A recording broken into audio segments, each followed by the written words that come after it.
Ticket entertainment and event management Thanjavur மட்டும் கிடையாது, all Tamil Nadu ஃபுல்லாக நாங்கள் லோ பட்ஜெட்லேருந்து ஹை பட்ஜெட் வரைக்கும் ஈவென்ட் மேனேஜ்மெண்ட் பண்ணிக்கிட்டு இருக்கிறோம். அது என்டர்டைன்மெண்ட் சொல்ல வேணாம், தாறுமாறாக பண்ணிக்கிட்டு இருக்கிறோம். தேவைப்படுறவங்க டிஸ்கிரிப்ஷனில் நம்பர் தர எடுத்து ஃபோன் கால் பண்ணுங்க. நெக்ஸ்ட் இயர் 2026 சோழியை முடிச்சு விட போறாங்க போல இருக்குது. அம்மா ஸ்டைலில் தளபதி சொன்னார்னா வைங்களேன், எப்படி இருக்கும்? என் ரத்தத்தின் ரத்தமான அன்பு உடன்பிறப்புகளே, மக்களால் நான் மக்களுக்காகவே என்ற வார்த்தைகளை அடிக்கடி சொல்லிக்கொள்ள ஆசைப்படுறேன். என்ன நண்பா, நம்ம அம்மா வந்து சொல்லிதான் அப்படி இருக்கும். என் ரத்தத்தின் ரத்தமான அன்பு உடன்பிறப்புகளே, மக்களால் நான் மக்களுக்காகவே என்ற வார்த்தைகளை அடிக்கடி சொல்லிக்கொள்ள ஆசைப்படுகிறேன். உலகத்தில் எந்த ஒரு மூலையிலும் நடக்காத ஒரு அரசியல் நம்ம தமிழ்நாட்டில் நடந்து கொண்டிருக்கிறது. தகப்பன் ஒரு முதலமைச்சர், மகன் துணை முதலமைச்சர், மகள் குடும்பம் என மோசமான அரசியல் நடந்து கொண்டு இருப்பதனை தெரிவித்துக் கொண்டு அதை எதிர்த்து நிற்கும் வகையில் எனது தம்பி டிவிக தலைவர் திரு விஜய் அவர்கள் முன்னெடுத்து வந்திருப்பது ஒரு பெருமைக்குரிய ஒரு விஷயமாக இருக்கிறது.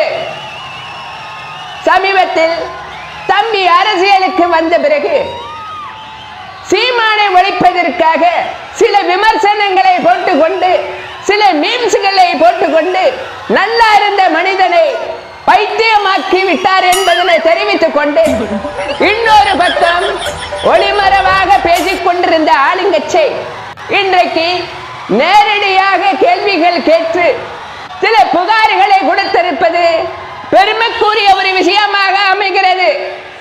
தம்பி விஜயை பற்றி சொல்ல வேண்டும் என்றால், நடித்துக் கொண்டிருக்கும் பொழுது சில நல்ல காரியங்கள் அவரால் செய்ய முடியலனாலும் அவர்களுடைய ரசிகர் மூலமாக ஒவ்வொரு மாவட்டத்திலையும் தனி பள்ளிகளுக்கான புத்தகம், பேனா, உணவு என்ற முறைகளை கடைபிடித்து இன்றைக்கு அரசியல் வந்த பிறகு நேரடியாக கேள்வி கேட்கிறார் என்பதனை பார்த்தால் ஒரு பெருமையாக உள்ளது.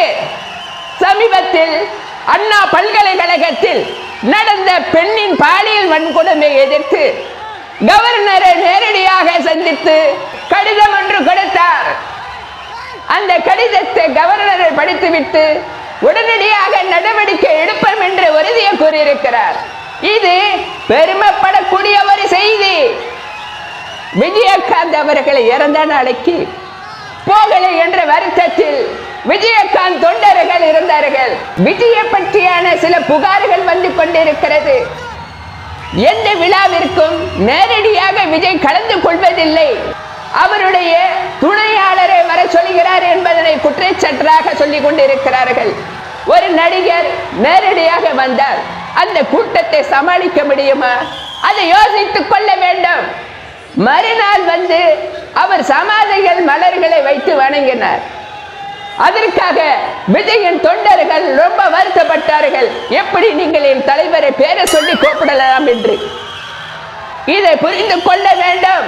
இந்த மாற்றத்தை உருவாக்குவதற்காக தம்பி விஜய் அவர்கள் எங்களோட கூட்டணி வைத்துக்க போறாரா, இல்ல தேமுதிகவோட கூட்டணி வைத்துக்க போறாரா என்ற கேள்விகள் மக்களிடையே நிறைய வந்து கொண்டிருக்கிறது. நாங்கள் எப்படி தமிழ்நாட்டு மக்களை காத்தோமோ அதே போன்று தம்பி விஜய் அவர்கள் இந்த தமிழ்நாட்டு மக்களை காப்பாற்றுவார் என்று தெரிவித்துக் கொண்டு உங்களிடமிருந்து விடை பெறுகிறேன். நன்றி, வணக்கம்.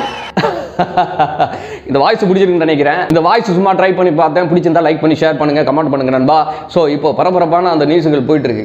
விஜய் வந்து சினிமாலாம் விட்டு இப்போ பரபரப்பாக அரசியலில் இறங்கி வேலை பார்த்துக்கிட்டு இருக்கிறாரு. எல்லா ப்ரெஸ் மீடியா எல்லாமே விஜய் பற்றியான பேச்சுக்கள் தான். அதாவது வந்து எதிர்கட்சிகள், சைடு கட்சிகள் இதெல்லாம் ஒதுங்கிருச்சு. இப்போ 2 கட்சி தான் வரும்னு நினைக்கிறேன். ஒன்று நம்ம டிவிகே தலைவர் விஜய், இந்த பக்கம் வந்தீங்கன்னா ஆளுங்கட்சி. 2 பேரும் முதலாக தான் இருந்துகிட்டு இருக்குது. அதாவது விஜய்னு சொல்லக்கூடாதுங்க, தலைவர்னு சொல்லணும். ஏன்னா அரசியலுக்கு வந்துட்டார் இல்லையா, அது வேற கோவப்பட்டுற போறாங்க. இருந்தாலும் நம்ம தலைவர் டிவிகே விஜய் அவர்கள் எதிர்க்கட்சியாக ஆளுங்கட்சிக்கு எதிர்க்கட்சியாக போட்டியிட்டு இருக்கிறாங்க. 2026க்கு அப்புறம் என்ன ஆக போகுது அப்படின்னு தெரியல.